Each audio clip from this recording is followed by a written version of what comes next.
En voyage, il est important d'avoir un but. Et j'avoue que nous tournions un peu en rond depuis quelques jours, voire quelques semaines, autour de cette décision d'hiverner notre bateau en Norvège. Alors les affaires reprennent, et il est bon de retrouver pour ça les amis qui permettent de relancer la machine et de découvrir de nouveaux lieux ensemble. Alors vous connaissez maintenant le chemin par cœur. Nous partons de Molde, nous nous arrêtons à Bud et nous continuons par Lustadvika jusqu'à Kristiansund.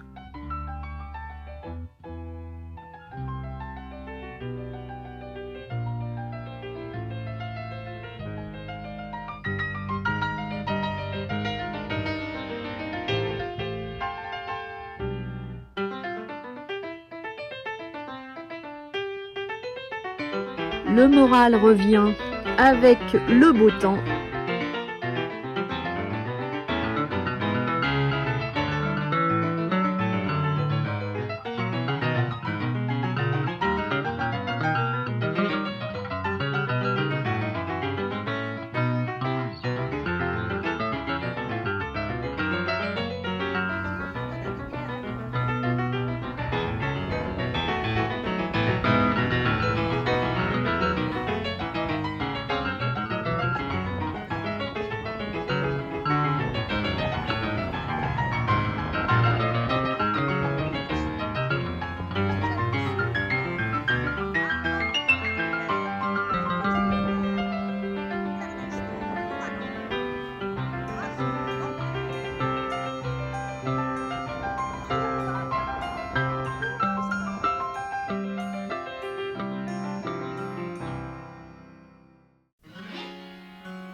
Sur les indications d'un voilier norvégien, et pour fuir le coup de vent, nous rejoignons Mjosundet.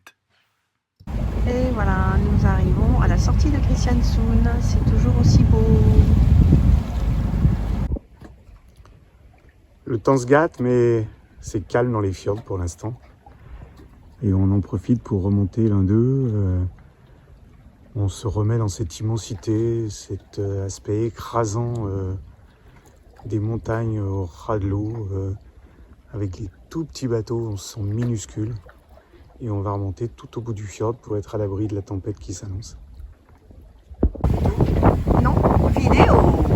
Après être passé au soleil, là le vent se lève, ce qui était prévu, avec des petits moutons qui commencent à apparaître. 20 nœuds de vent, mais on est au portant, donc tout va bien. On va aller rentrer se planquer avant que ça foufle à 40 nœuds. Le vent commence à nous lécher un peu les fesses. Il va être temps d'échec. Mjosundet est situé au fond du fjord du même nom et va nous permettre de réaliser quelques réparations, mais également d'explorer les alentours. Le coup de vent va passer et nous allons subir les 40 nœuds dans le plus grand calme de ce joli petit fjord. Mjosundet. Et voilà, les jours se suivent, elles ne se ressemblent pas. Grand beau ce matin. Écoute-moi, soleil, ne t'en va pas, soleil. Ça c'est la Norvège, dans tous ses états. Alors les travaux ménagers existent sur le bateau, Myriam est en train d'en faire la démonstration, donc ce n'est pas une préparation d'hivernage parce qu'on n'oublie pas d'ouvrir les yeux. On a ce matin gravi cette montagne, on est allé tout en haut presque pour aller chercher des baies et des myrtilles, et donc on va faire un petit coulis ce soir et de la confiture après. Et puis ici, on ouvre les yeux et on se dit que parfois l'arrière-saison est quand même belle. Cette escale de 3 jours nous permet également d'avoir la très bonne surprise de retrouver Christine et Jean-Michel, eux aussi en vadrouille, en direction du Cap Nord. Au terme de notre balade, On trouve cette maison, toit végétal. Tiens, un hobbit qui sort. Une petite maison avec un petit lit, une table, une chaise. Et de quoi attendre que le mauvais temps passe. Un refuge. Le coup de vent est passé et nous en profitons pour partir découvrir Mailleroya. C'est tout beau.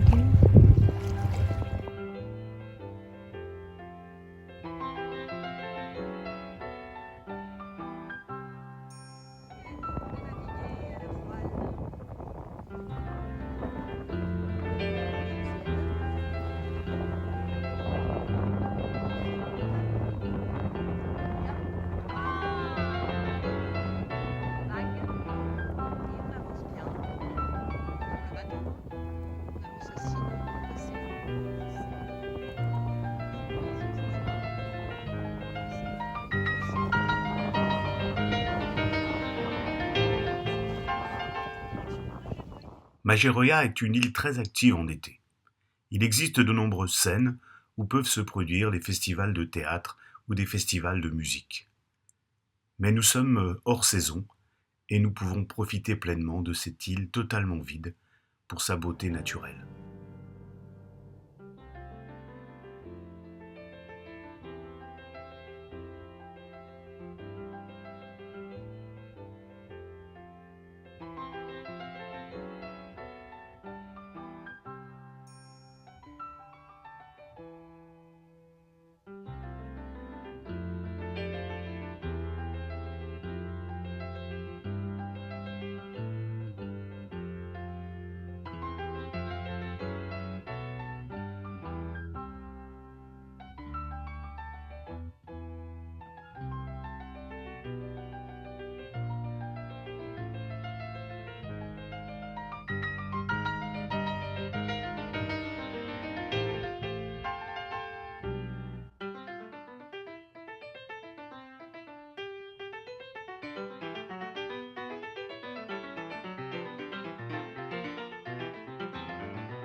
Bon alors, notre Diane chasseresse, notre pêcheuse invertébrée vient de pêcher 5 minutes et elle a pris ce lieu énorme.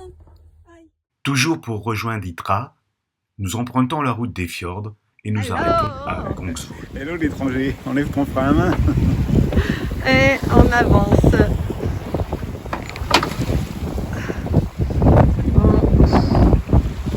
Alors ça change tout le temps, donc on a juste la grande voile. Il y a des orages, donc ça passe de 10 à 22. Et de au loin, nous avons un petit groupe. À côté d'une station de balnéaire, c'est à Kongsvoll que sont construits la plupart des pontons de la région. Mais là encore, c'est le grand calme, hors de la foule, de cette période hors saison. 15 cerceaux. Énorme en plus, ouais. Énorme ferme marine. Ouais. Quelle belle nature. Donc on est à Kongsvoll, on a l'île de Hitra en face de nous. Et donc c'est là-bas qu'on va conduire le bateau d'ici un petit moment. Une fenêtre météo vient de s'ouvrir et nous en profitons pour rejoindre Uppsjöbrygga que nous adorons décidément.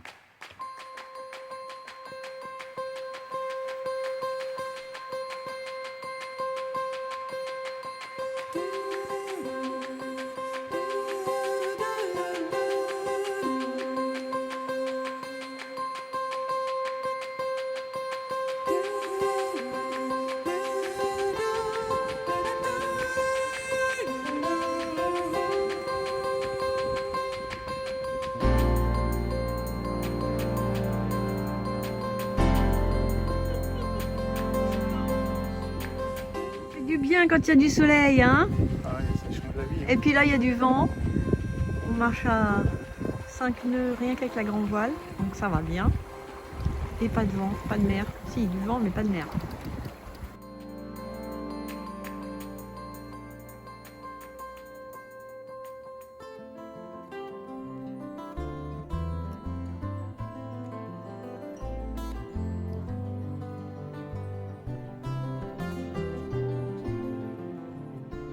Voilà le vestige d'une autre époque, la chasse à la baleine, avec voilà, les canons et les harpons qui ne sont pas des harpons qu'on jette de Doris, mais un harpon qui s'ouvre à l'intérieur de la baleine avec une tête explosive. Et on a visité hier le musée de la chasse à la baleine qui donnait des informations vraiment intéressantes sur ce qu'était à l'époque la vie de ces gens-là.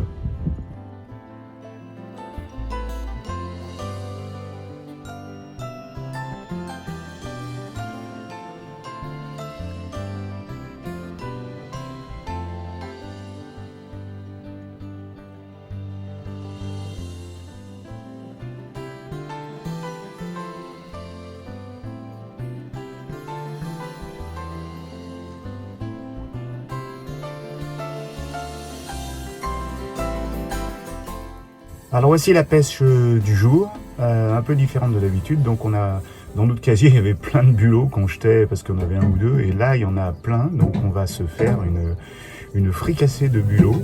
Nous ne sommes pas à... C'est pas le bulot de l'île Dorée, mais c'est le bulot de l'île de Hitra. C'est également à Upjobriga que nous retrouvons Gratitude de Philippe, accompagné cette fois par son ami Jacques. Avec ces deux marins suisses, nous nous dirigeons vers Lamoille-Voggen. Gratitude entre Hitra et je crois Dolmoya, bien sûr.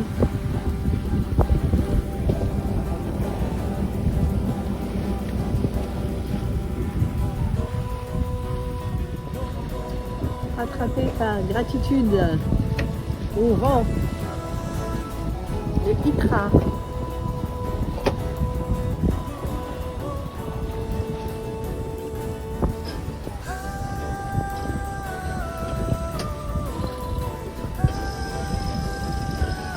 Quel est ce beau bateau ici? Mais ce sont nos amis.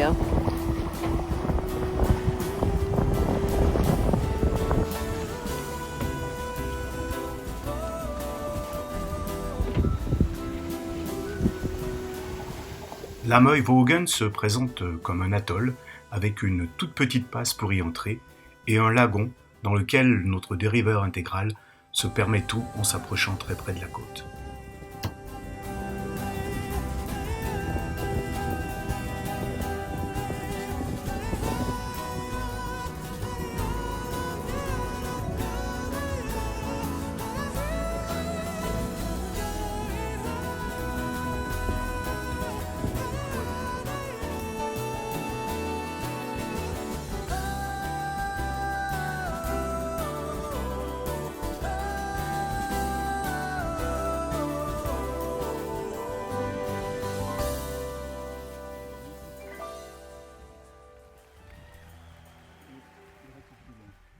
Au milieu d'Eskeri, au nord de Hitra, il existe encore un port très actif. Nous rejoignons Mossund.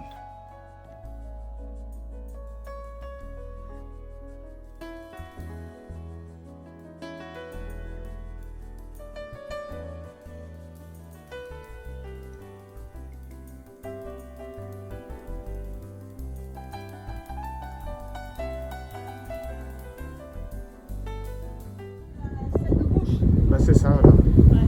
Voilà, nous arrivons sur l'île Mossund. Donc c'est un peu chaud parce que les fermes marines occupent toute la place. Et on va essayer de voir si on peut passer entre la côte et les fermes marines.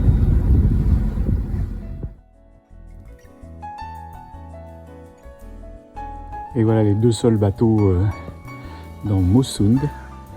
Donc Gratitude, notre ami suisse, et Pollen, qui sont...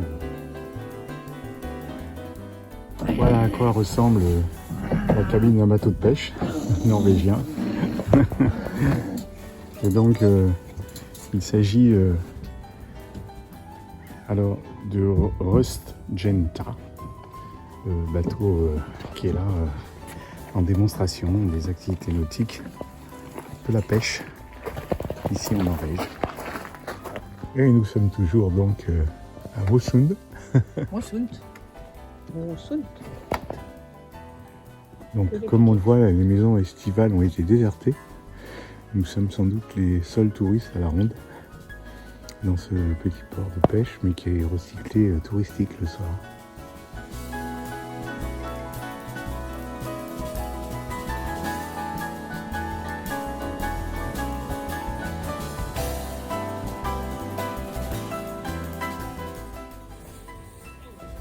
Bon, les enfants s'amusent. Ça y est, on l'a perdu, je crois, ça y est. Il est perdu pour la science. Le calme du port le soir.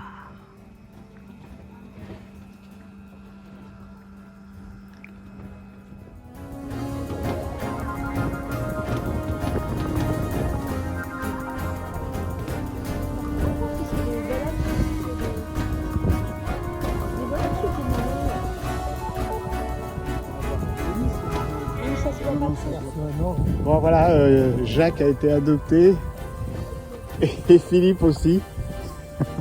Bon, il rentre à la maison finalement, il y aura un équipier de plus dans le bateau. Car en annonce du mauvais temps, précédé par une zone de brouillard assez intense. Il est donc temps de partir de Åsund.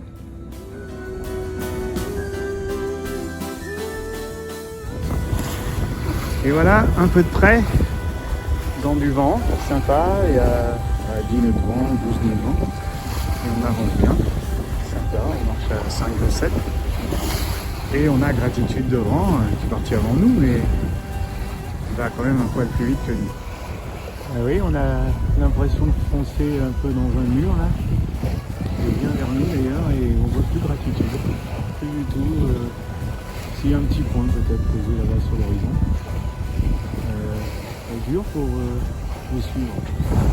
On voit pas grand chose là, hein. Là maintenant en visibilité 500 mètres. On regarde surtout les grands radars et la navigation et la carto évidemment. Alors voilà à quoi ressemble un brouillard tenace. Et donc on ne voit rien du tout quoi. C'est un petit peu compliqué de partir dans ces conditions. Eh oui, dès qu'il y a la moindre localité, ils investissent dans des parcours enfants.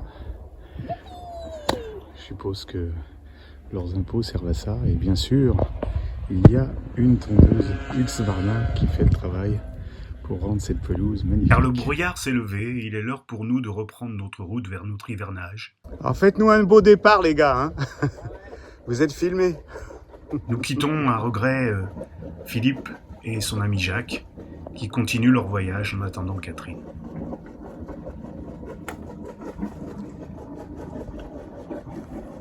Bon, si vous trouvez une voie navigable jusqu'à Genève, vous me prévenez, hein. Pour nous, ça sera direction Hitra et son hivernage.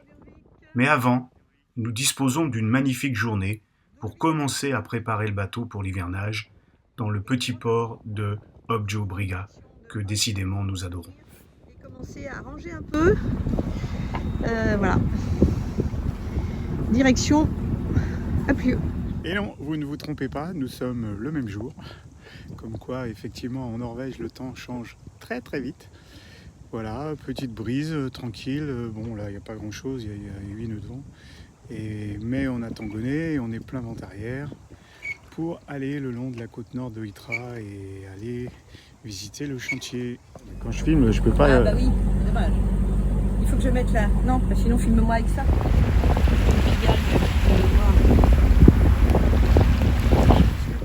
Au nord de Hitra, on signale de nombreuses pigargues à queue blanche que nous pouvons admirer de près depuis le bateau. Nous arrivons à Högjobrygga avec une seule idée en tête, ranger le maximum de choses possibles dans cette journée de beau temps. Bon alors voilà, travail de la journée, donc on a descendu le génois et on l'a plié, on a nettoyé l'annexe et on l'a plié dans sa boîte avec ses roues qu'on a graissées, tout va bien. Et puis donc on aère les coffres, on a sorti les chaînes, nettoyé l'encre, enlevé le sel et donc rincé à l'eau douce. On est en train d'aérer les coffres, voilà la grand voile qui est complètement pliée. Et donc maintenant le bateau commence à prendre une tête d'hivernage, donc il y a encore plein de choses à faire, démonter les panneaux solaires, enlever les pales de l'éolienne, enlever le moteur, il y a encore plein de choses. Il y a la trinquette qui est encore à dégréer, mais on va la garder pour le convoyage jusqu'au chantier si jamais on a une panne moteur. On fera au moins une voile pour se tirer. et puis voilà, donc il faut emballer ensuite les drisses, tout ça dans des sacs étanches, fixer toutes les choses qui peuvent battre dans le vent quand il y a un vent trop fort. Et puis il va falloir monter dans ce mât tout en haut pour enlever l'éolienne, la petite éolienne là-haut. Et parce que bon, avec des vents de 60 nœuds dans les tempêtes ici, elle va s'envoler et on la retrouvera cassée. Alors c'est très haut, comme pollen. Et là, je vous laisse découvrir, mais on a une alpiniste chevronnée qui est montée vraiment tout en haut de moi. Et là, je dis admiration, moi qui ai un vertige de folie. Myriam est en haut du mât en train de tenter à la fois une réparation de la girouette et puis surtout de descendre l'anémomètre qu'on va hiverner en bas et pas lui laisser prendre 80 nœuds de vent pendant tout l'hiver. L'éolien démonté par Myriam a remplacé les fruits dans les paniers pour ne pas subir les affres du vent. La journée fut longue et pour admirer le travail accompli, nous profitons du restaurant au bout du quai. Et puis c'est le crépuscule de l'été. Le bateau joue encore avec son ombre sur les vagues jusqu'à s'éteindre totalement.